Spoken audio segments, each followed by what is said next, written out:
And I think I see some future clients and some future friends, so that's also good news. Rich Cass and I are going to walk through some issues involving employee investigations and hopefully some best practices on how to do those and do them well. We want it to be an interactive process. If you have a question, please ask. Someone in this room will know the answer. We've got a tremendous collaborative group of folks in the various offices of BS&K, and I'm sure we can, address and develop a good response.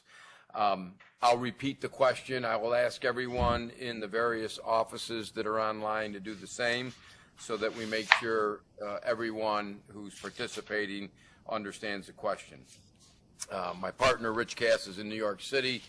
Rich, similar to myself, has been practicing labor and employment law for the better part of 25 plus years. And different times we find ourselves in situations like you do, where you want to get to the facts, you want to understand what happened, and hopefully between all of us we can share some experiences that will make this, meaningful. What are we going to cover? Well, the key topics I'd like to get through is, and Rich would like to discuss, obviously, why do you conduct an investigation? Who should do the investigation? We'll talk a lot about that. We want to walk through the witness interview process. Some of us have had more experience than others doing that. And then maybe touch on some special issues that get around the periphery, attorney ethical issues for those of us that are attorneys, whether in-house or outside. Union representation for those of you that may or may not have a union organizing or union in your facility that represents your production and maintenance or office management employees. Talk about using outside or whether outside attorneys have any role in representing the witnesses that you're talking to, and also social media. And we know how much that whole area of the law is exploding and developing, and it does create some special problems when you're trying to conduct an investigation. So with that, let me start with why do we conduct an investigation? Well, surely we want to ensure compliance with your policies, and you want to make sure those policies are being followed, and when they're not, you need to undertake a process, an investigation to assess whether or not there have been violations. There's trial lawyers I see in the room and probably others. From my perspective, the law is very, very important, but at the end of the day, the juror that sits in that box, I think, personally, wants to conclude that you as the employer acted fairly, not only with respect to the accused, but the person making the complaint and all the other participants that are involved in the process. I think deep down our human nature comes out, and I think at times it even is more important than whether the juror understands the particular legal theory or what it takes to establish a violation. Putting our defensive hats on for a minute, and at BS&K, it's all we do is represent management in various employee relation matters. There are affirmative defenses that we can take advantage of if, in fact, we can establish certain requirements, and one of those is, as we'll talk about in a minute, did we conduct a fair, prompt, and thorough investigation, especially in the area of discrimination and harassment lawsuits. Very, very important. I think you want to send a message to your workforce that we do take our policies very seriously, and when there are violations or alleged violations, we want to find out if, in fact, those policies were violated. And finally, to obtain some evidence. Ultimately, you'll take some action, more than likely, against the person who's been accused of some wrongdoing. And to do that, you want to make sure you've developed some evidence and some facts, and not make those statements based on assumptions. If you think back in your organization, you've probably run into some of these very delicate, sticky investigations. One that comes to my mind recently, I was involved in the higher education setting. A young 18-year-old alleges a date rape. And you can understand that, not only her, but the accused, the outcome of this investigation probably dictates, does he get to stay in school? What's the first answer he's going to have to provide to a prospective employer when he's being interviewed for job or graduate school. So there's just a tremendous amount at stake normally when these investigations take place. And for obvious reasons, that's why we want to do them right and do them well. Who should investigate? I think the answer is there is no answer. It greatly depends on, and for those of us that have gone through a few boring law school classes, well, it depends. Well, this is one that unfortunately I think is very much along that line. There are a number of factors to consider. There's advantages if it's an insider, right? An insider is going to be familiar with your policies, the personalities involved, and the politics. You know, is this a friend of the chancellor? Is this a friend of the general manager or the president?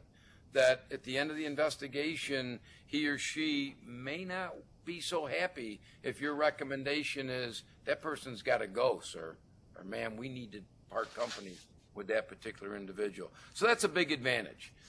Cost, it'd be less expensive to have an insider conduct the investigation. So that probably factors in somewhere along the line. The disadvantage, well, I think there's a couple. Sometimes there's a very significant strain on the relationship inside the organization, depending how difficult the particular situation is. It is, as we said, less expense, or sometimes less experience, I'm sorry, I need to back that up. Less experience in conducting investigations. Lawyers do it in various aspects. Other non-lawyers who do this for a living conduct a lot of investigations. They're used to asking people questions.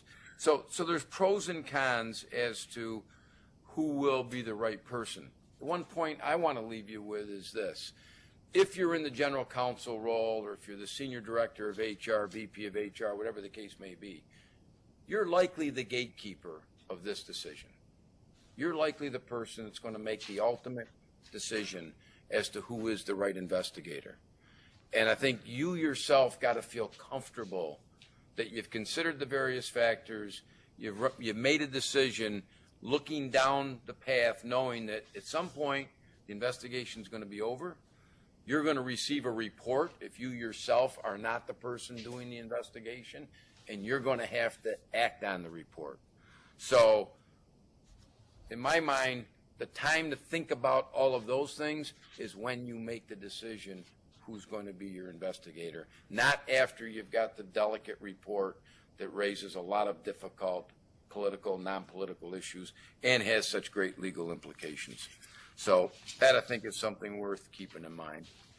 Let's talk about the advantages of using outside counsel. Of course, there's going to be experience, right? You're going to look to someone who has experience doing investigations, familiar in a courtroom if need be, and understands that questioning witnesses is not something that comes natural. It takes a lot of preparation that Rich is going to talk about here in a minute. It's just not something that we all do on a normal basis. It's not a normal conversation. We may be able to take advantage of the attorney-client privilege. We'll have a little discussion about that. It's an advantage that you're going to have using outside counsel. May also have it with inside counsel, but for sure you're not going to have it if an attorney's not doing the investigation. I think at times bringing in an attorney sends a very strong message to your organization. We know it's costly. We know it's going to be thorough, but we want to make sure we get it right, and we're prepared to do that as an organization. There are some disadvantages. Of course, there's the cost. There's a perception that, you know, we've got the defensive hat on already, that we're not objective. We're not looking at the facts. We're trying to protect the employer. So the first thing they do is they bring in their outside counsel, okay? So to the person making the complaint, he or she may see that a little differently, okay? And then lawyers attract lawyers, unfortunately. You know, the minute someone says during the interview process, I want my attorney present. Well, if it's the HR person who's conducting the investigation, what's our advice to you when that question's asked? We don't conduct interviews with attorneys. We conduct them with our employees, okay? There's no obligation to allow a witness to have his or her attorney present. But if I'm asking the questions, or you as in-house counsel are asking the question, and she raises that, the answer is different, okay? So we may be involving other lawyers good or bad, when an attorney is conducting the investigation. Ethical issues also come into play here. First of all, I think there should be a clear, concise statement to the witness or to the interviewee. You as counsel are not representing that person. Ultimately, you're representing the employer who hired you to conduct the investigation.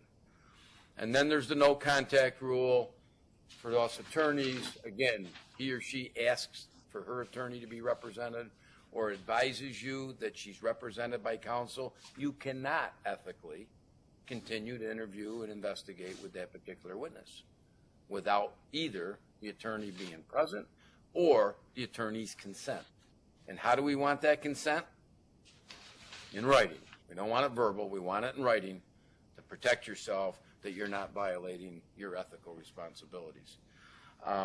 Talk a little bit about the Upjohn United States Supreme Court decision. It's in your materials. That was a pretty significant case at the time where in-house counsel was conducting an investigation into a fair practices violation, paying off government or foreign government officials, and the IRS wanted the documentation procured by the attorney, and the attorney and the company argued it was privileged. Supreme Court held that it was, that the ultimate reason for the investigation was for the employer, for the attorney to provide the employer advice. So there was a significant advantage in that case to have the attorney conduct that type of investigation. New York courts have repeatedly followed that rule set down in the Upjohn decision. So it is just another factor. It's not dispositive, but it's another factor that we recommend you consider when you're deciding who is going to be your investigator in any particular matter. Okay? I think I'll turn the mic over to Rich. Rich is going to walk you through the actual witness interview process. Okay. Rich? Thank you, Dave. And welcome to everybody. I'm speaking here from our New York City office, but hopefully everyone can hear me. Yes? Loud and clear here, Rich. Okay. Okay, great. So first, of course, I'm sure a lot of you came here because investigations have been so much in the news in the last couple of days. And of course, as part of our presentation later, when we get to the ethical piece of it, we'll be talking about enhanced interrogation and its role in the workforce. We'll get to that, don't worry. The restraint positions and whatnot. And is that ethical? Is it legal? Kind of things that you came here to discuss. Preparation for witness interviews. The first thing is to consider whether there are things you should be doing before the interview even begins. And I'll be using as sort of a template for the typical investigation, an investigation of sexual harassment. That's one of the most common types. And in a sexual harassment investigation, to use that example, interim measures are almost always, at least to be considered, before you start out. So if you have someone who's claiming that, for instance, her boss has been harassing her, then you need to separate them until you find out what's happened. You may conclude that it's a minor thing, you may conclude it's not true, you may conclude that all sorts of things, but before you've investigated, you cannot reach any decisions, and so you need to be careful. You need to make sure that those people are separated so that no harassment is continuing to occur while your investigation is going on. And of course, that could be harassment of two types. The accused can be continuing the sexual harassment that may have prompted the complaint, or also, of course, the accused could be trying to interfere in the investigation itself. So first, consider whether you need to separate those people, make sure that no harm is being done while the investigation process is ongoing. Another example would be in a safety investigation. You want to make sure that nothing unsafe is occurring while you're determining what else to do. Next, you need to identify potential witnesses. Now, typically, there'll be someone making the complaint, and that's someone you're going to want to talk to. You're going to want to make sure that person is thoroughly debriefed. And so that probably means starting off with the complainant as your first witness, because you want to know what it is that you're investigating. If you just have a brief summary of someone's complaint, or if you've had a short conversation, or if you've received a written complaint from somebody, that might not give you all the details you need to get started. So the first thing you want to do is make sure that you completely debrief the complaint and make sure that everything that person has to say is out in the open. And you'll usually be someone or some people who are accused of misconduct. That person is going to be on your list, probably the second person that you're going to want to talk to. But there may be other witnesses as well. If after talking to the complainant and the accused, there's a disagreement about what occurred, or about the intensity of what occurred, you're going to want to talk to other witnesses. And you're going to need to think about who else you're going to want to speak to. You're going to want to make sure that you review any relevant documents from the beginning. If the alleged misconduct has something to do with documentation, something that might be in emails or in some other written form, then it's a good idea to look at all the information that you can before you get started. The more information you have as an investigator before you begin each interview, the better your interview is going to be, the more information you're going to find out, the more follow-up questions you'll be able to ask of your witnesses. So it's Rich, similar. Rich, if I might interrupt, just Sure. Your comment reminds me of a case involving Prudential Insurance. It's probably 15 years old now, where the HR director flew in from out of town, did the investigation, and in her deposition is asked the question, what documents did you review prior to? And she rattled off a couple, but did not mention the personnel file. And when the attorney asked her, did you review the accused personnel file, and the reason he wanted to get it on the record is there was a prior harassment complaint, and it was documented in that file, her answer was, no. Why not? We were late catching our plane back to Chicago. Now, she should have been fired for being stupid. Forget about how to investigate a complaint. But the jury in that case issued a punitive award that was 7 digits, and you just can't help but think, hey, we're going to penalize you when you really do shoddy work, right? I mean, such a fundamental that you would think a major director, VP, whatever, would start with. So just want to emphasize that point, that later on, you're going to likely get questioned what you did. And when there's big gaping holes, that's a problem. Sorry, And that's a very good point, Dave. And the other reason why you want to look at personnel files almost always at the beginning of the case is that you might see that someone has been disciplined, maybe someone has been warned that they're about to be fired. Sometimes, although not usually, but sometimes people make up false claims, and their motive is that they're looking to save their job. Because they might think that they'll be protected from retaliation if they make a complaint. And so if someone's job is on the line, that's a factor to take into account. Has this person just been warned within the last couple of weeks that they might be fired? That may be something you take into account in determining credibility. Does someone have an axe to grind against somebody else? So personnel files you're almost always going to want to see, but also any other documents that might bear upon the facts. And of course, as the investigation unfolds and more documents might become known, you may want to, you should do something akin to a litigation hold when something comes up that raises legal issues, to make sure that no documents are destroyed, not only so that you could do as thorough an investigation as possible, but also to protect you against accusations of spoliation of evidence in case it does get to litigation.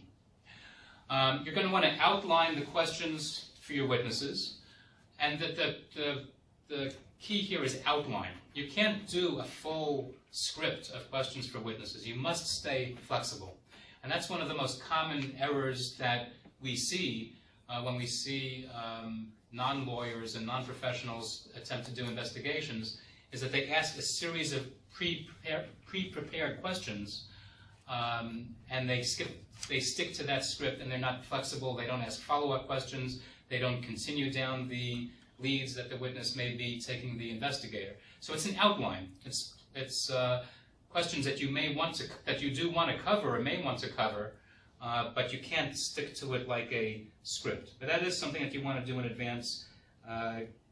Start thinking about what issues need to be raised, what kind of questions to ask, what order to ask the questions, and I'll talk about that in more detail in a few minutes. Then determine the order of the interviews. As I said, ordinarily you're going to want to talk to the complainant first to make sure that that person is completely debriefed. Then usually the accused to see whether there's a dispute. Maybe the accused will admit everything. There won't be a need to do any more investigation. And then after that, there would be third parties. The tricky part is sometimes determining the order of the third party interviewees, because you want to do it in such a way that one person's testimony is not going to pollute another person's testimony. No matter what you say to somebody, as soon as somebody leaves the interview room, there's a pretty good chance that they're going to talk to other potential witnesses. And so you may want to talk to someone who knows these people, talk about the personalities, who is the dominant gossiper in that department.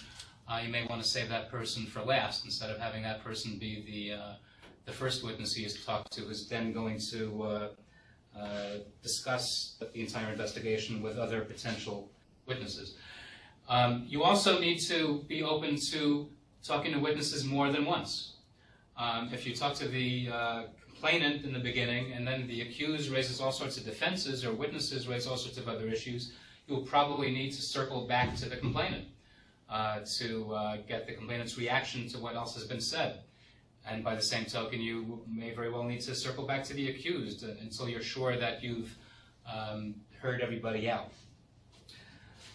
It's usually not a good idea to tell third-party witnesses in advance when they will be interviewed, or even that they will be interviewed, for the reasons that I've just been discussing. Sometimes the element of surprise is a helpful thing in getting out to the truth.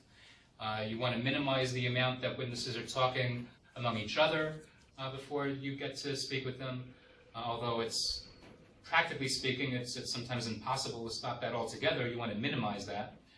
And you want to make sure that, you hear everybody out about what everybody else has to say. And when you do talk to witnesses, if you're an in-house counsel especially, you need to be concerned about the ethical warnings that you make at the beginning of the interview. When you're in-house counsel, there's always a risk that an employee may think that you are their lawyer. Even though you realize that you're only the corporation's lawyer and not the employee's lawyer, the employee may not understand that.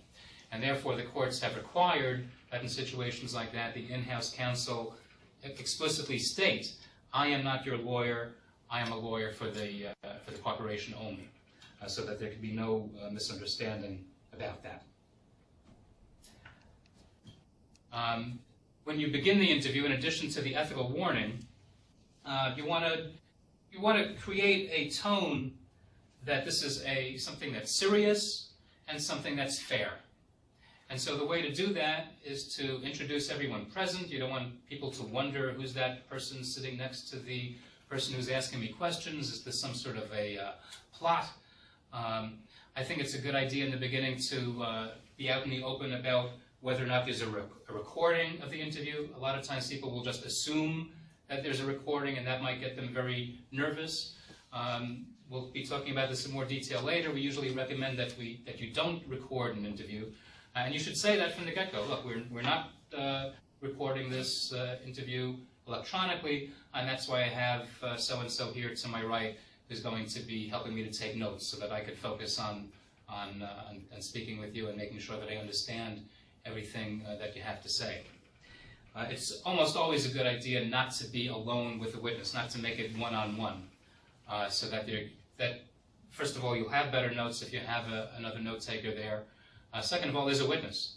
In case someone accuses you of misconduct, it's better to have another witness there. First of all, it's a deterrent against someone making up a false accusation as to what happened in that room. And if a false accusation is made, it makes it easier to defend yourself when there's another witness there. You want to explain the purpose of the interview, but without revealing all the allegations. And that's another common mistake that's made when people do investigations, is that they reveal too much information. It's not your job as the investigator to reveal information, it's your job to obtain information. And very often those two things are at tension with each other. So you should certainly reveal the general subject matter. We are here to investigate a possible violation of company policies. But to say, we're here to determine whether or not Mary Smith harassed Joe Blow on October 22nd at 2:40 p.m., no, that's not something you want to say, because that's going to narrow the scope of what you hear and is going to compromise the completeness of your investigation. So and if I might digress just Sure. for a second on that point, oftentimes the witness who's the accused, his or her first question is, well, what did she say? Because they're looking to try to contain, to the extent they can, what responses they give you. And as Rich is going to talk about in a minute, we're going to admonish or remind the person we want them to act and display honesty, transparency, truthfulness, and we're going to take that into consideration in making our ultimate decision. So don't let the witness box you in. It's not like we're trying to hide the ball. We're going to give them an overview of the general allegation, but as Rich alluded to, beyond that, less said is better. Okay. And one thing you want to do also, let me just say in summary of that last point, what you want to do is you want to say enough so that you're being courteous, and so it's not a complete mystery what's going on, the type of thing that's going on, but not really any more than that, at least at the beginning. And you want to reassure the witness that they're not going to be retaliated against for cooperating with you and letting you know truthfully what they know, because that's often a fear that people have, that they're going to be retaliated against for spilling the beans about some alleged misconduct. And you also want to reassure them about confidentiality. You can't go overboard when it comes to confidentiality, because you cannot promise absolute confidentiality. Sometimes things are going to have to be revealed. Sometimes there might be litigation that succeeds the investigation. And so you're not going to be able to keep a secret about what you learned during the investigation. But what you can tell the witness is that you will keep the conversation as confidential as possible, consistent with conducting a thorough investigation and consistent with upholding company policies. You're not going to unnecessarily give that information. And let me give one example of that, and this goes to explaining the purpose of the interview. And very often, and again using the example of harassment investigations, very often there's never going to be any need to reveal who made the complaint, how the investigation got started. Because usually, or at least in a lot of cases, there are multiple witnesses. There's no reason why the accused ever has to know which of the people that he has been harassing has made the initial complaint, or even which witness to the harassment of a single individual brought the complaint. So that's the kind of thing that very often can be kept confidential, is who first raised the complaint. Moving on to the next slide. What you also want to do from the beginning is reassure the witness that this is not a witch hunt, that this is a fair and open-minded investigation. You haven't come to any conclusions. You're still in the beginning of the investigation process. You're just trying to find out the facts. You haven't come to any conclusions. And sometimes in very serious cases that are likely to lead to litigation, you may want to pin down the witness in a written statement after the interview is completed. If you're planning on doing that, then you should state that in advance. Otherwise, the witness might feel that somehow a fast one has been pulled on him or her. So if that's what you intend to do, then you should say, look, I'm going to be speaking to you now. We're going to be taking notes. I'm going to do the best I can to write down in a written form what you've told me. This will be a way of making sure that I've understood you correctly. You'll have an opportunity to review and correct the written statement after I give that to you. But that should be stated from the very beginning so it doesn't come as a surprise and the witness does not feel that he or she has been somehow betrayed. We talked before about interim measures. You want to make sure from the beginning, if you're talking to someone who's an alleged victim of misconduct, that the interim measures are working. Has so-and-so contacted you? Are you okay with the way that we've chosen to separate you from the alleged harasser? That type of thing needs to be established from the beginning.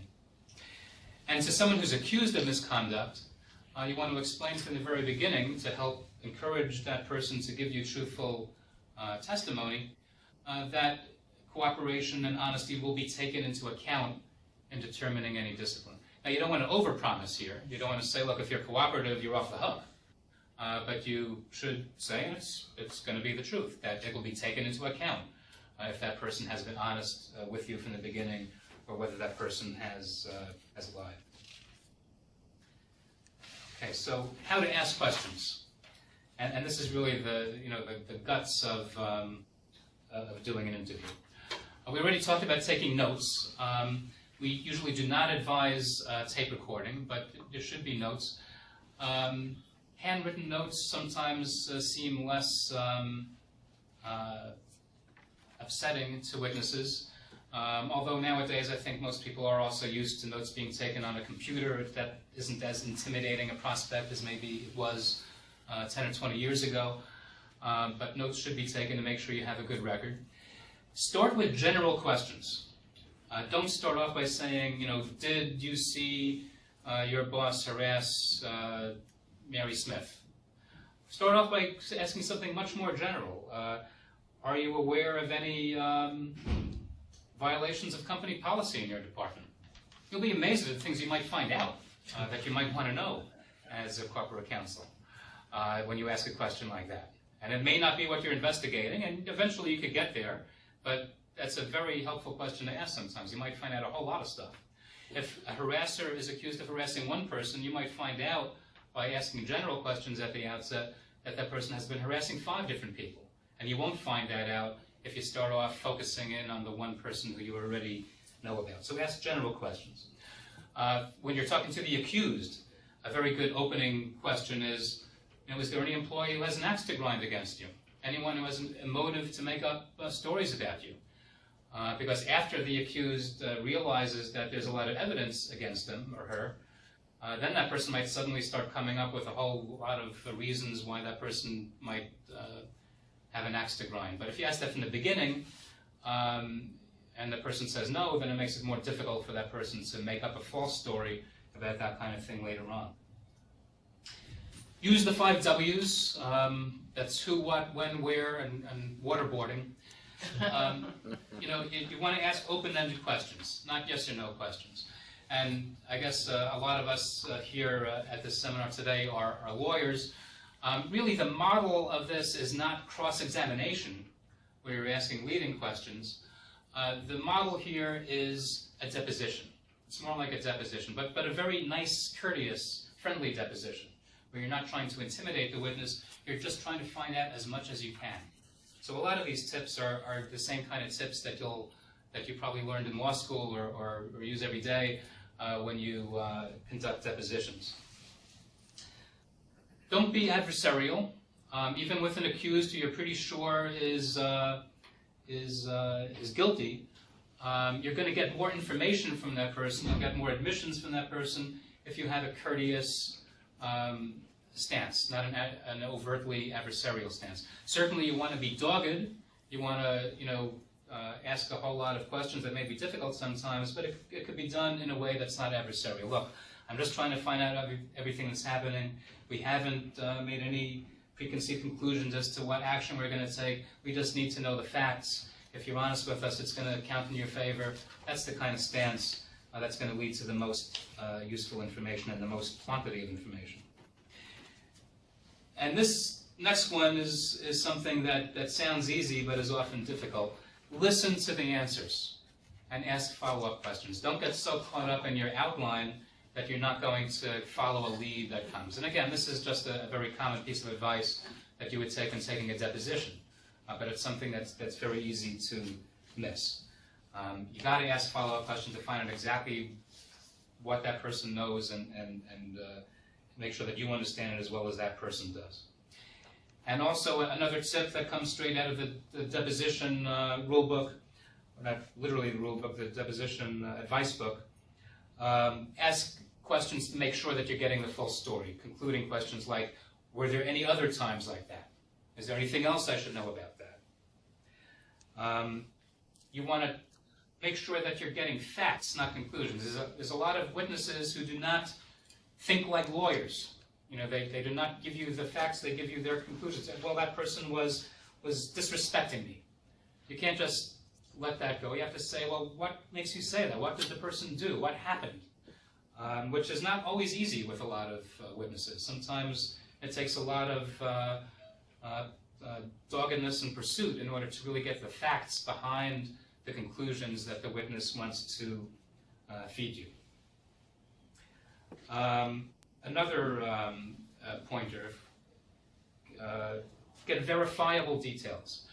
If someone says, well, someone took me to a restaurant and harassed me there, well, is there a receipt from that? Do you have any evidence that that happened at that time and that place? If someone was out of the workplace when they should have been, there might be a document that helps that. Is there an email that might help confirm something that happened? That kind of detail is very useful to have. Something, not just a person's testimony, but a document that could be harder to take issue with. Test for understanding. It's often useful to repeat what somebody's saying to make sure that you understand them right. So, okay, so you're saying that so-and-so just had a friendly relationship. They did not have a relationship that went beyond that. It was not an improper relationship as far as you could see. You want to distinguish between first-hand knowledge and hearsay. Very often someone will tell you as an absolute fact, such and such happened. And they're talking about something that happened in their workplace. It might be very easy for you to assume that that person was a first-hand witness, but they may not be. So you want to ask questions like, well, did you personally see this? How did you find out about this? Questions like that. We already talked about not giving more information than you have to. Saving tougher questions for the end is important, especially for the person accused of misconduct. If you really have a tough piece of information on somebody that may be very difficult for them to respond to, and may bring the interview to an end because that person may feel that he has nothing more to gain by speaking with you, you may want to say that to the end, so that you get as much information as you can before the explosive detail comes up that might put an end to the cooperation.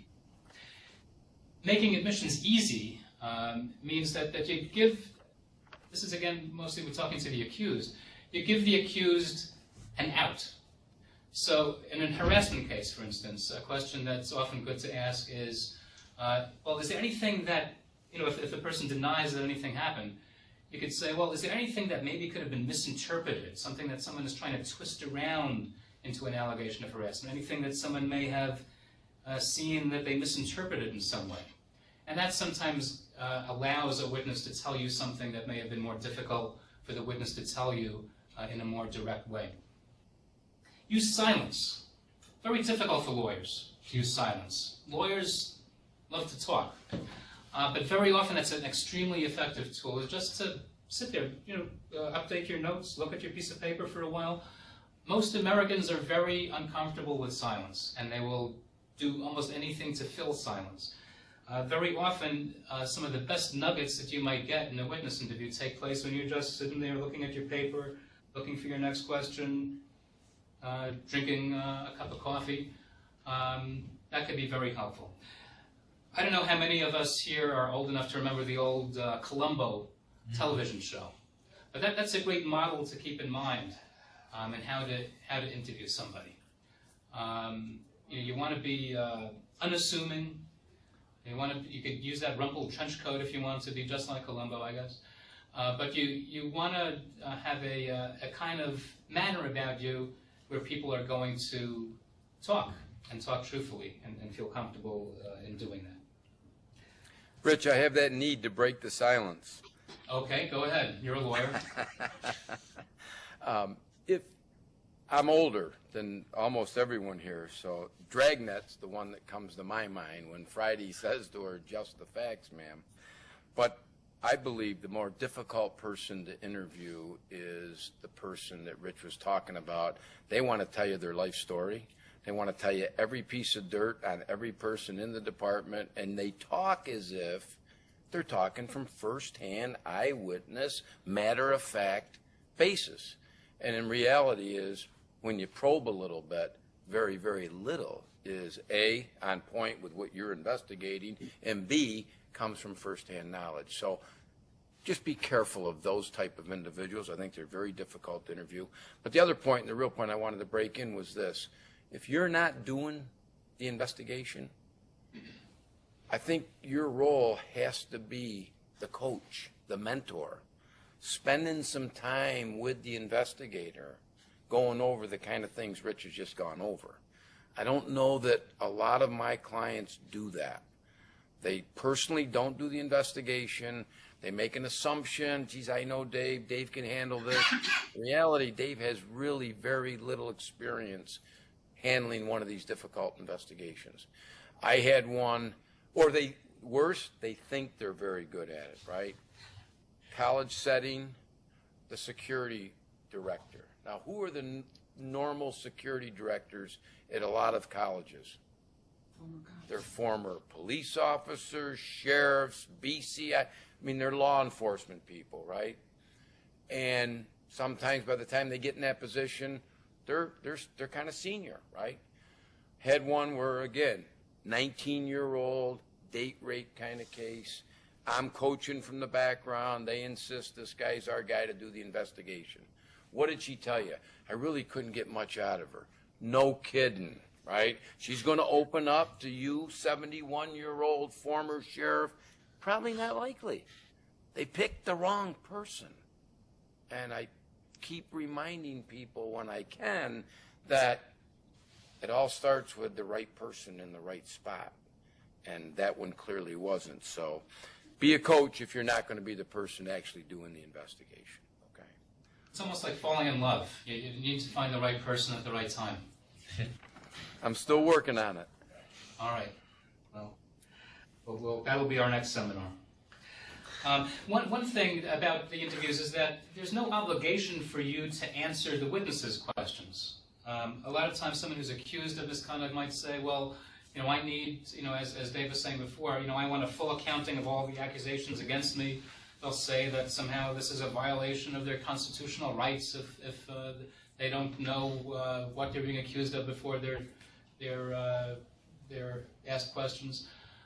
They don't have that right. And, if you're a public sector entity, I guess the employee may have some constitutional rights, but even there, they don't have a right in the workplace setting to know a full accounting of the accusations against them before you speak with them. If there's a hearing, a formal hearing, they'll have a right then, but not at the initial investigatory stage. So you should be courteous. Yeah, I'm sorry. You should be courteous, but you don't have to spill the beans yourself. There's a question here in New York. Well, just what would be the response if the accused or the witness says, I want to know, before I answer questions, I want to know what am I being accused of specifically? What's your response to, do you tell them, well, you don't have a right to know that? Okay, was everyone able to hear the question? Yes. Yeah. Okay, my answer is this, is that, first of all, you can answer generally. You could say, look, there's an accusation of misconduct against you. We would rather not tell you all the details at the outset because we want to make sure that we learn everything that you have to know. Eventually, by the end of this process, you will know what you need to know in order to defend yourself.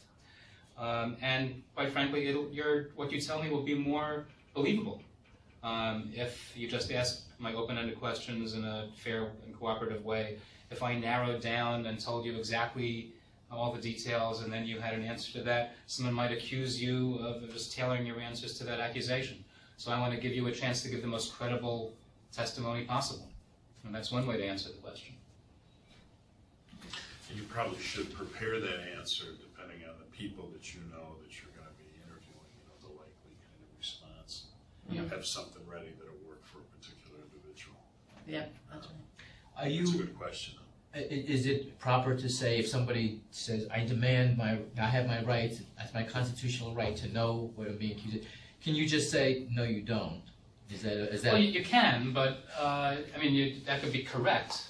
Right, right. But I don't know whether that's going to be the best way to have a cooperative adversarial, interview I guess. after that. Yeah, it may be a little too adversarial. But you could say in a nice way is that, we really don't think, the Constitution is involved with this. This is a workplace investigation. We're going to be fair. We've reached no pre-conclusions. We want to hear everything you have to say, and we don't want that to be colored by any preconceived notions you may have of what's been said. But you may end up using that. You may have somebody trying to take the Fifth Amendment in the private sector. You may have, eventually you may have to say something like that. That you have an obligation. I think. Yeah. If someone's insistent, then ultimately, you may have to say, look, you don't cooperate, you're all done. Right. Okay. You may. Can everybody hear the dialogue here? We can, and I think you take it, good. someone just used the phrase, I mean, this is, if there's any takeaways in my mind from this presentation, it is number one, there is no cookie cutter model that we could tell you to use in every single interview. If we did, we'd put it, if there was one, we'd put it on a piece of paper, mail it to you, and that'd be the end of it. It's a very, very fluid process, and if it's going to be done well, you got to, I think, keep that in mind. It has to be fluid.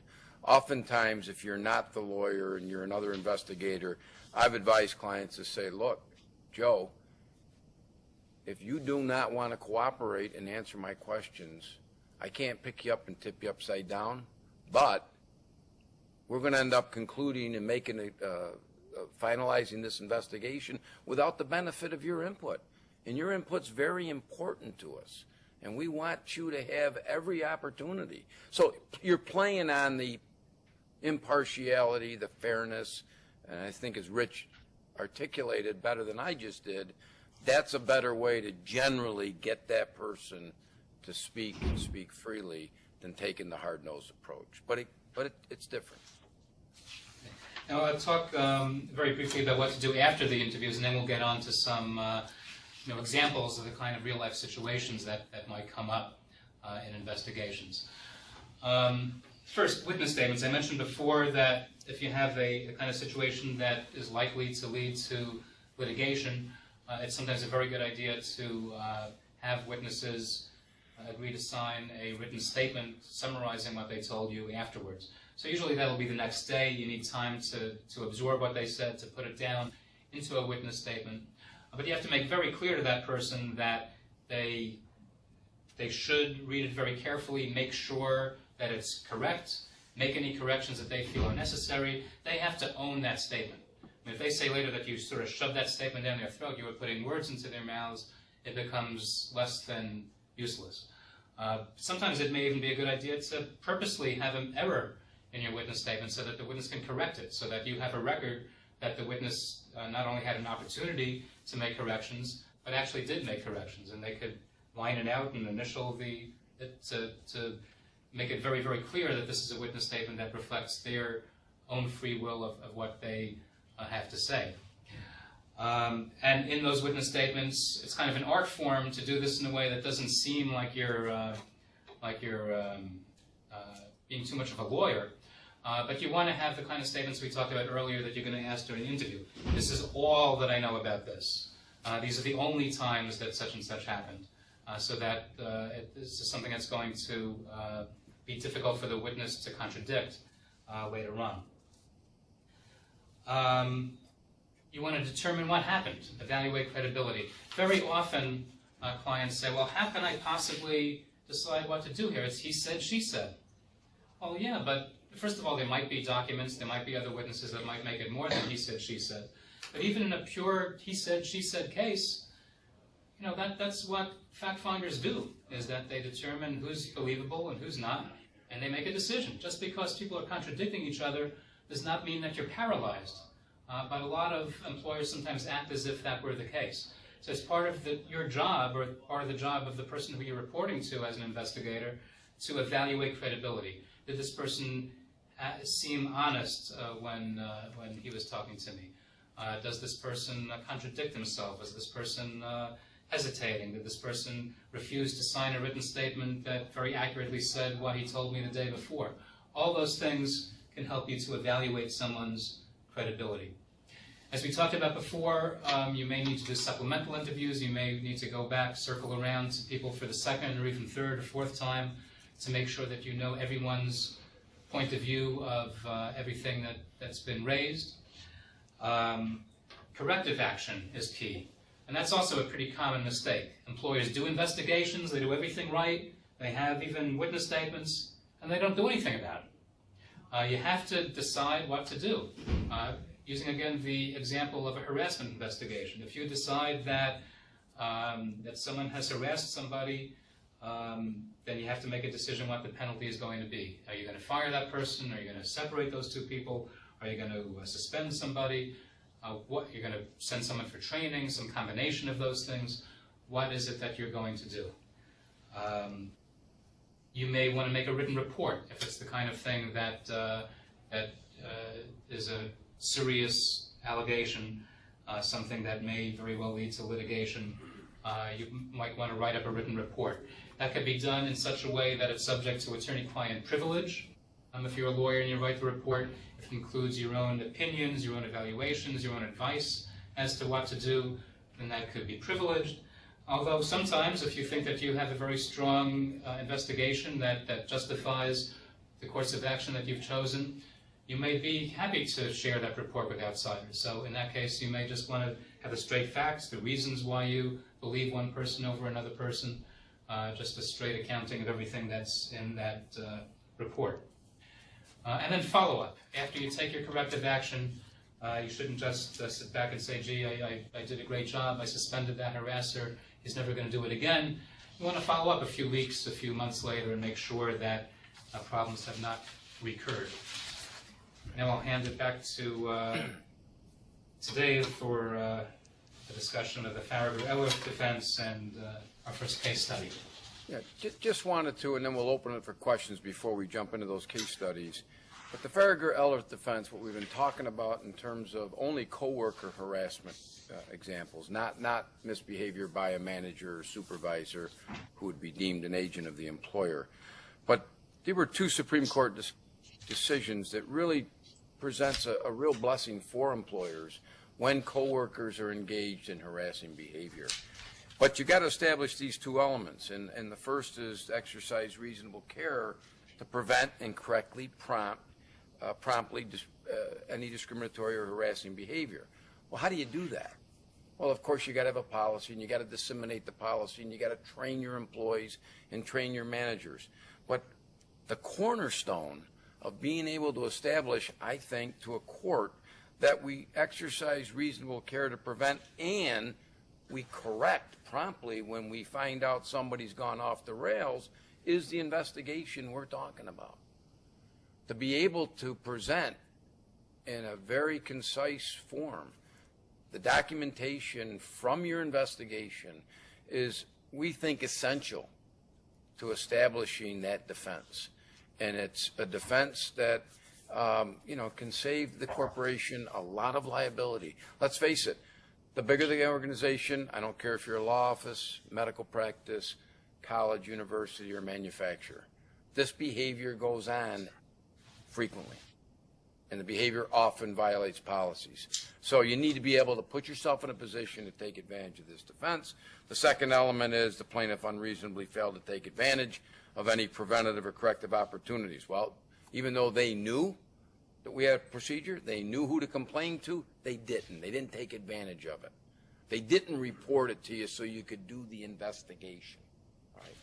So only reemphasizes the need for a thorough and prompt investigation in any case where you get into these issues where people are violating policies and eventually could lead to liability for your employer. Before we jump into the case study, are there questions about anything that we've talked about? It's probably a good time to ascertain if someone wants to drill down a little deeper in anything we've talked about. Okay, Rich, you did a very good job, so everybody understands and there aren't any I said questions. everything that there is to say, I guess. But- Right, okay, let's take this first case study, and I'll just kick it off. Here you have, you're the in-house counsel, it's an environmental consulting firm. Tom's your field technician, he files a complaint, racial harassment against his direct supervisor. And the allegations are what you would expect in a racial discrimination case, and they're laid out there for you. And he claims to have documentation, so that one bell goes off with documentation. The second bell that should go off is he's hired an attorney. Now, how many times have you heard that when the employee actually hasn't done that? But nonetheless, it should obviously put us on a little bit of an alert, okay? So you decide as the gatekeeper that HR is going to conduct this investigation into the harassing or alleged harassing behavior. Unfortunately, during the process early on, there's an allegation that the person making the accusation, Tom, may have falsified one of his environmental field reports, which, if in fact was correct, would result in a termination more than likely, okay? So now we've got circumstances where we've got different and particular types of investigators may be warranted given our situation. Why is that? Well, first, Tom's recently registered an harassment complaint. If something adversely happens to Tom from an employment perspective, what's his first allegation? Retaliation, right? That's going to be front and center that you're going to have to deal with, okay? So HR is conducting the investigation. Tom may or may not have an attorney, at least he's indicated that he has, and that implicates the potential for litigation to follow. And as I said earlier, if it's true, we've got a terminal offense with respect to Tom. First question, who's going to investigate this case? What makes sense? We going to give it to HR? Probably not, for a couple reasons. They've got the other primary investigation going, depending on how deep the department is. But two, we might have compounding litigation here. The client that you did the environmental report for, that report's been falsified, there might be adverse consequences to your client, and we may end up terminating Tom, finding ourselves in a subsequent retaliation lawsuit. So might not make sense for the HR department to do that. Line management, let me go on record here, I don't ever think it's a good idea to use somebody in the functional area to conduct the investigation. Just too many reasons why a plaintiff can easily, I think, distinguish and establish that it was a flawed process or there were biases, okay? And of course, in this case, it's his supervisor who's the alleged harasser, so you're surely not going to pick Paul or anyone in his line of sight. Or even if it's Do you use if it's another supervisor, then it could be a friend of the supervisor. So that's another reason to avoid that. Yes. Yeah. Private investigator, outside consultant, maybe. Someone with good experience in conducting employee investigations or has a specialty, in this case in environmental science. That might be of some value to us. You, as in-house counsel. I mean, this may be a situation for all the reasons we said earlier, you want to be brought in, but again, think about ultimately we're going to end up with 2 reports, and we're going to have to be cognizant of the interplay between the 2 investigations. Outside legal counsel might make sense here for a host of reasons. Other considerations, well, we've got this temporal relationship between the harassment, and that's the retaliation I mentioned earlier. The investigator's findings with respect to the harassment will ultimately be our defense because it might provide a defense to us, or no, there was a legitimate, non-discriminatory, non-retaliatory reason why we let the examiner go. He falsified a report. It had nothing to do with the fact he filed an harassment complaint. But we really got to have our ducks in order and well documented if in fact we end up with that conclusion, okay? The investigator could end up being a witness, a fact witness, which I think is another reason to leave you out of it and just be the repository for the reports. And this might be a case, for the reasons I mentioned, we'd want to preserve the attorney-client privilege. So in this case, they do decide to retain outside counsel. Okay, fast forwarding.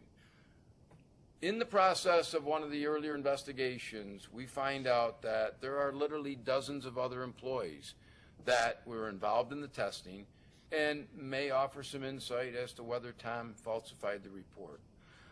What should have been a couple-day investigation now looks like it's going to last a couple weeks, particularly if one investigator is going to do all the interviews. So the question then gets raised, should the company use multiple investigators? Generally, I think most attorneys would advise not a great idea. We don't want inconsistencies. We want one person capturing the facts, analyzing those facts, and presenting them in some concise form, being cognizant of the different pieces of information and data points that they learned along the way. But given the time constraint and wanting to conclude it in some reasonable time fashion, are there any drop-dead dates? No. Every investigation is going to be different. We do have an obligation to act promptly, but we're not going to be able to turn any page in a court decision and say it's 3 days, it's 5, it's 9. It'll depend. But in this case, there's just an awful lot of witnesses.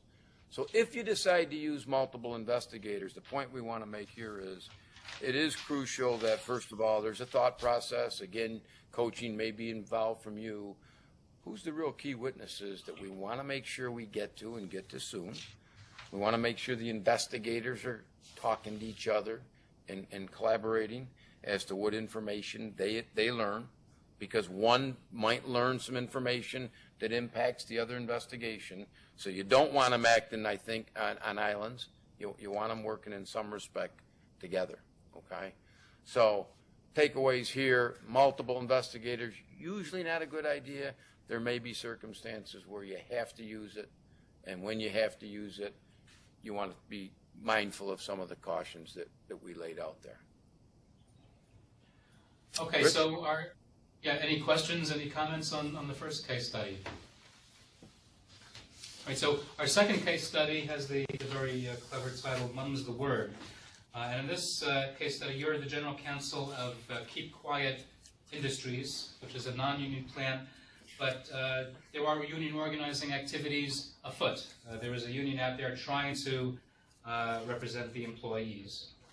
And then you have an employee named Lynn, who's a well-respected 20-year employee, advises the VP of Human Resources named Mary that someone named Bill, a supervisor, has been making sexually inappropriate comments on the plant floor, particularly when a new employee named Ashley is around. And Lynn tells you that people feel uncomfortable about this.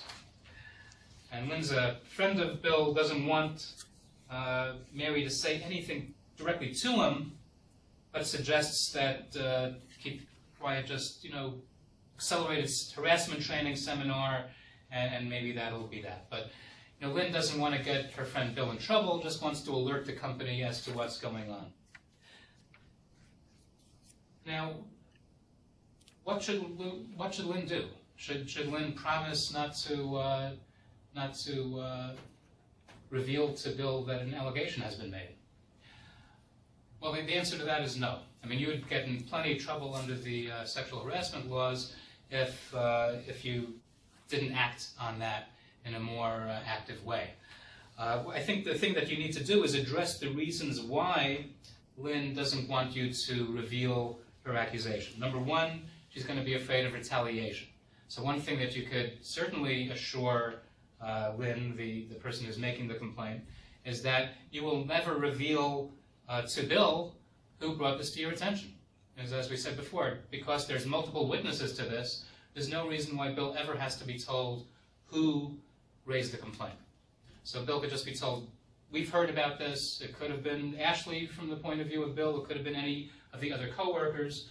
Lynn does not need to be, quote-unquote, ratted out to Bill. So you could reassure Lynn about that.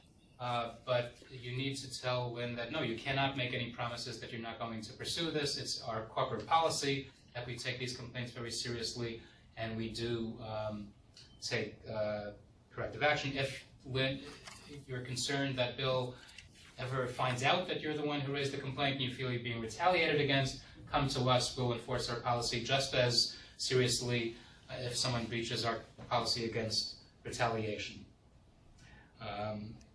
So next, we move on.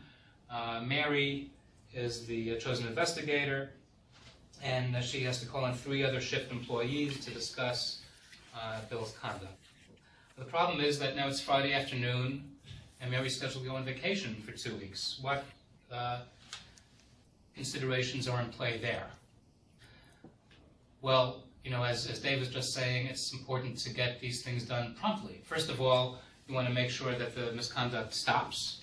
So you may need to take some interim measures. You can't take interim measures unless you've explained to somebody that accusations have been made. And once you explain that accusations have been made, you don't want to leave that up in the air for too long a period of time. So Mary decides to conduct the witness interviews that afternoon. Unfortunately, she only gets 2 of the interviews done. So what happens next? Can she direct the individuals whom she's interviewed to keep it confidential and not discuss it with the remaining witnesses? What does everyone think about that? Certainly would make sense, right, to tell those people to keep it confidential. It could help your investigation if everything's frozen. It may be hard to enforce it, but it doesn't seem like a bad thing to try it. However, we have our good friends at the National Labor Relations Board. And the National Labor Relations Board issued a decision just in 2012 saying that the employer may not just have a blanket rule directing employees to keep these kinds of investigations confidential. It's kind of an odd decision, and I'm not personally sure whether the NLRB is correct. Excuse me.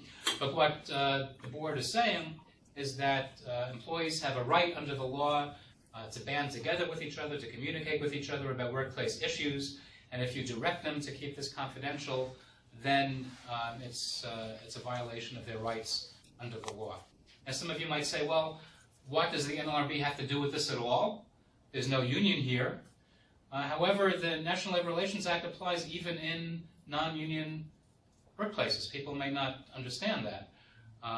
Of course, a lot of the rules don't apply. The rules about collective bargaining don't apply, but there's a very basic rule in the National Labor Relations Act that all employees, whether they're represented by a union or not, have the right to band together, to take place in concerted activities, take part in concerted activities together, the kinds of activities that might lead to a unionization effort. And this employer is an especially high risk that someone might raise a claim at the National Labor Relations Board because we know that there's a union on the scene organizing. But even if a union were not on the scene organizing, someone could still bring a claim to the National Labor Relations Board if they're knowledgeable enough about the labor laws to know that they'd be interested in such a thing. So the best advice is not to direct confidentiality, but to advise confidentiality. Explain to the witness why you would like them to keep it confidential without directing them. Now, what the chances are of it in a completely non-union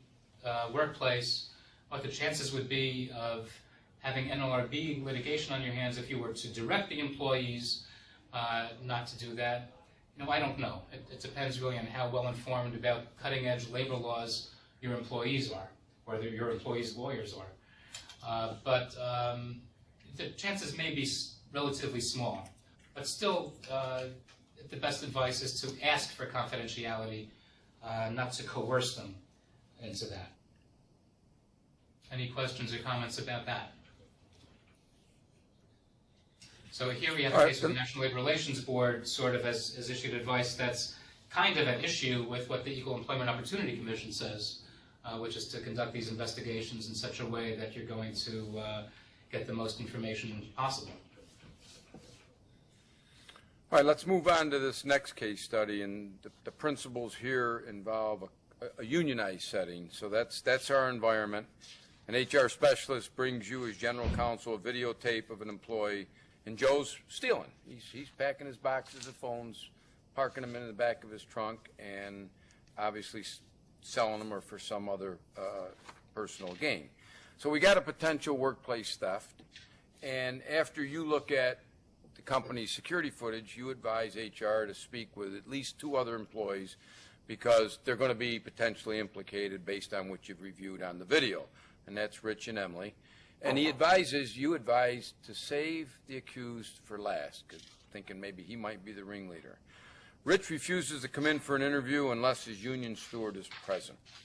Now, By the way, the Rich in this example is not me. This is somebody else. Just want to make that clear. So you have this predicament, and HR comes back to you and says, do I got to let the shop steward be present during this interview? What do we think? Well, the answer's probably no. The reason it's probably no, at this point, Rich shouldn't have a reasonable belief that the outcome of this investigation could lead to discipline. Now, that's a subjective factor. We're not sure exactly what Rich thinks, okay?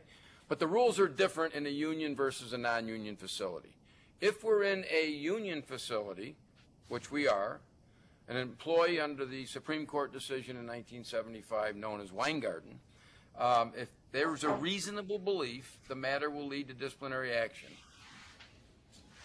that individual has a right to have union representation present. I know I misspoke. I used the word subjective. It's really an objective test based on all the circumstances that happen to be involved, okay?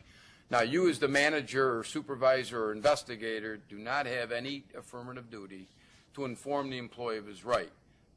This is often misunderstood, but most union business agents and stewards, they're aware of this rule. This is not cutting edge by any stretch. It's been around for a long time, okay? So that's the applicable law that you have to apply here to your particular situation. Now, Joe appears for an interview after being directed to do so, and he asks why, and he's advised there's an issue with your conduct, okay? And he requests a union rep. Well, that's pretty straightforward, right? You need to provide that union representation for Joe, okay? And I want to go back just for a moment. Even though you're not obligated, if there is no reasonable belief of discipline, sometimes, again, depending on your labor management relationship and who the union rep or steward president is, there may be a benefit of having him or her present during this interview, but that's really a case-by-case decision that you've got to make, okay? So you advise the HR specialist to direct Joe to answer all questions truthfully and completely. Why do we suggest you do that? It's a pretty straightforward reason, okay? First of all, we may find out that Joe lies to us, okay? And as Rich talked about earlier in this presentation, we may have an independent reason for taking an adverse disciplinary action because he wasn't truthful with you, okay? And that's why we want that directive on the record, okay? Should the videotape of Joe be shown first and then questions asked or vice versa? Well, again, based on what Rich advised earlier, we don't want to show him the video. We want to give Joe an opportunity to come clean, tell us his side of the story, and in fact, I'd make no mention at all that we even have it on video, okay? Now, continuing here, during the course, Joe admits to taking the cell phone boxes, okay? Because Joe's got a half a brain in his head, and he knows we've had cameras in the parking lots for the last 10 years, and pretty obvious we've got it on film, and word's out probably by now that we've got the goods on him, right? And he says he'll resign if the company promises not to call the police or press charges. Are you free to do that? We got a thief. He's admitted to it. We got a union contract that undoubtedly has a just cause provision in it, which probably means we're going to arbitration. And some of you that aren't in the union setting are probably saying to yourself, what's there to arbitrate? The guy admitted he stole the product, okay? But many, many union lawyers out there are going to say to the union president, you need to cover yourself here. Dave's a thief, but don't worry about that. Let the arbitrator conclude he should be fired, and then you don't have to worry about any duty of fair representation allegation that later comes out. So oftentimes you end up in arbitrations where you really think you should not have to be. So you've got that balance. You might want to be able to get Joe out of the organization, and in exchange, he promises, signs a release, there's going to be no grievance, the union signs off, and you avoid an arbitration. As a private employer, sure, you're free to decide to press charges or not press charges. It's your personal property, it's the company's personal property, and you don't have to press charges. And oftentimes pressing charges only complicates matters. What if you're a public sector employer? Whose property has he stolen now? If you work for the Public Works Department in a municipality, and they're hauling salt away so that he can take care of his driveway, all right? We got a theft of public funds. Now the answer may be different, okay? So you got to take those considerations, or those factors into consideration as well, okay? Now, a little further complication here. Joe says, geez, I don't know what the big deal is. Everybody's been ripping these phones off.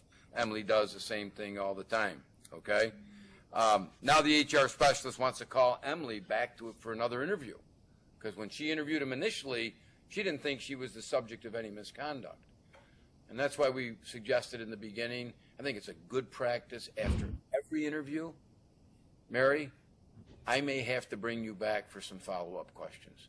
This way, when you do it, there's no surprise. It doesn't look like something's kind of gone awry. You told the witness up front, we may need to bring you back. I think it's a good practice. So, Emily, can she bring her back? Sure, she can bring her back. And go one step further, there's no reason not to, and if you don't, it might be shown later as a defect in our investigation. You take the investigation wherever it takes you. So, of course, we're going to interview Emily, all right?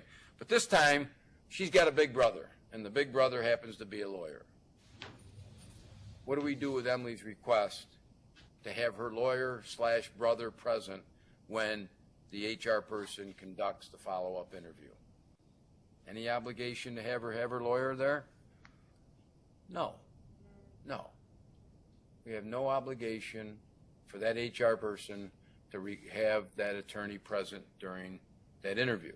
Now, as I said at the outset, if it's you as an attorney, we got a different issue. We got an ethical issue we got to deal with.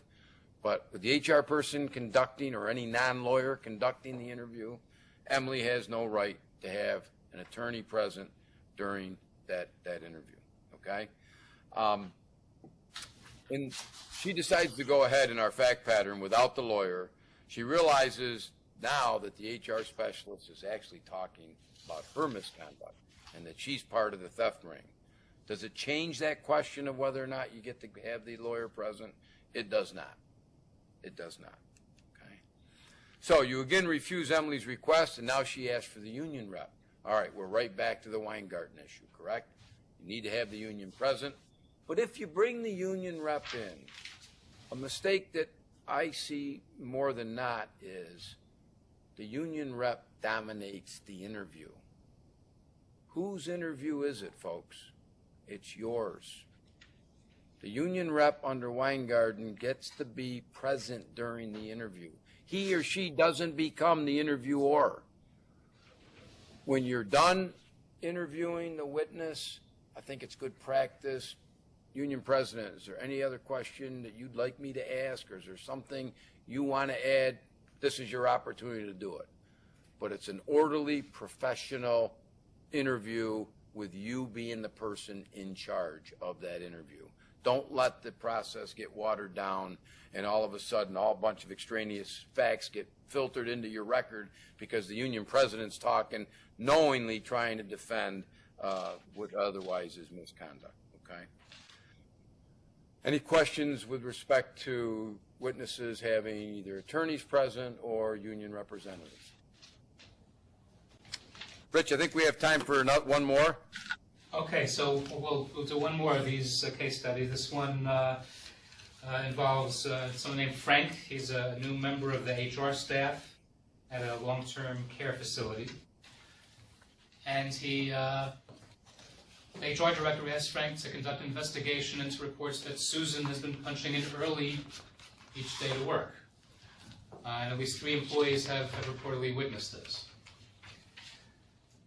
Then after he hangs up with the HR director, Frank looks at his phone and he wants to use it to record the interviews. What do you think about that? Well, we said before that we usually don't recommend that. From the practical point of view, it usually makes people clam up. And you don't want people to clam up during the interview, you want people to talk.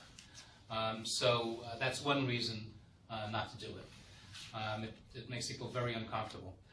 In certain very limited circumstances, maybe it makes sense if the complainant had made prior complaints that somehow the investigator was not being fair or another investigator was not being fair, or if the witness tells you that they don't trust your notes. So sometimes a witness may even request that the conversation be recorded. There wouldn't be anything too terrible about allowing a request like that to be granted. Or if you feel that somehow you're going to lose control over the witness soon, you're not going to have an opportunity to take a more formal deposition of that witness, that might be another reason to do a recording. But for most circumstances, you're not going to want to audio record or videotape a investigatory interview. From the legal point of view also, if you record it, then it's not going to be work product anymore. So you might lose your attorney-client privilege or work product protections. And if there's a lost or damaged recording, that could lead to claims to spoliation. And then here, Frank says he wants a video recorded. Susan says she doesn't want to do that, and she doesn't want to participate in the interview if Frank insists on doing it. For the reasons that we just talked about before, the practical reasons, you probably want to give in to Susan and not have this interview be audio recorded or video recorded. But if you've decided that it's very important to do this, then there are other considerations to take into account. If Susan is in a union, if she's in a collective bargaining unit, then the labor contract may not permit recording witness interviews. There may be, even if the contract is silent, there may be a duty to bargain about this with the union before you go ahead and do it. There may be issues about whether you could discipline Susan for refusing. So in a union environment especially, there are legal problems with that. Even if she's not in a union, then there's other ramifications from the legal point of view. For instance, I think can we go forward one? Yeah, okay, here we are. So then there may be issues about whether Susan might say that she's been under duress, that this is not a proper piece of evidence against her because she was under such duress. And so there may be legal problems coming from that as well. In order to help persuade somebody to agree to something like that, then you can emphasize that the purpose of it is to make sure it's fair. You could reiterate that this person's cooperation is essential to you, that she's an important witness to you. You could explain that the witness is going to continue with her or without her. We want to have the information that she's going to have. You could offer to make a copy of the recording so there won't be any issues about fairness of it or doctoring the recording. So one thing that you have to be very careful about is not to secretly record anybody. It goes against the ethical rules if you're a lawyer. It also goes against the general legal rules that apply to everybody for eavesdropping if you are in a state that requires two-party consent. New York does not require two-party consent, but some of the neighboring states, Massachusetts, Connecticut, I believe, require both parties to consent to an electronic recording of a conversation. I'd like to just maybe close with there's material or there's information in the materials regarding social media, and we could spend a whole separate seminar. Keep in mind that there are some states that have statutory prohibitions from the employer accessing information that's stored on the internet. And New York is not one of them.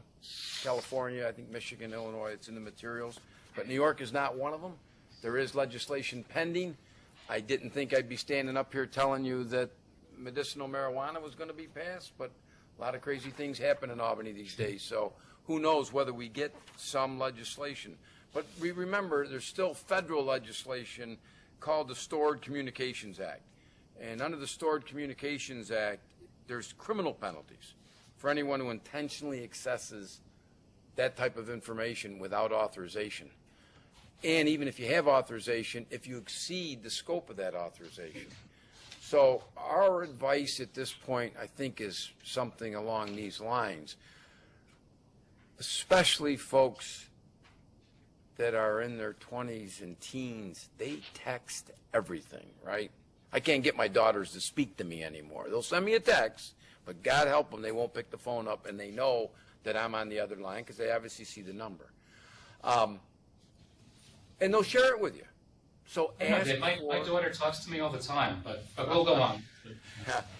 Ask to see the text. In a sexual harassment context, I have one right now in Anaheim, California, where the female said it was non-consensual, the male said it's a consensual relationship.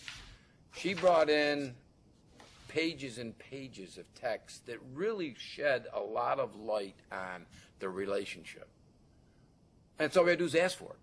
So just be mindful that you're limited as to accessing that type of information. Yes?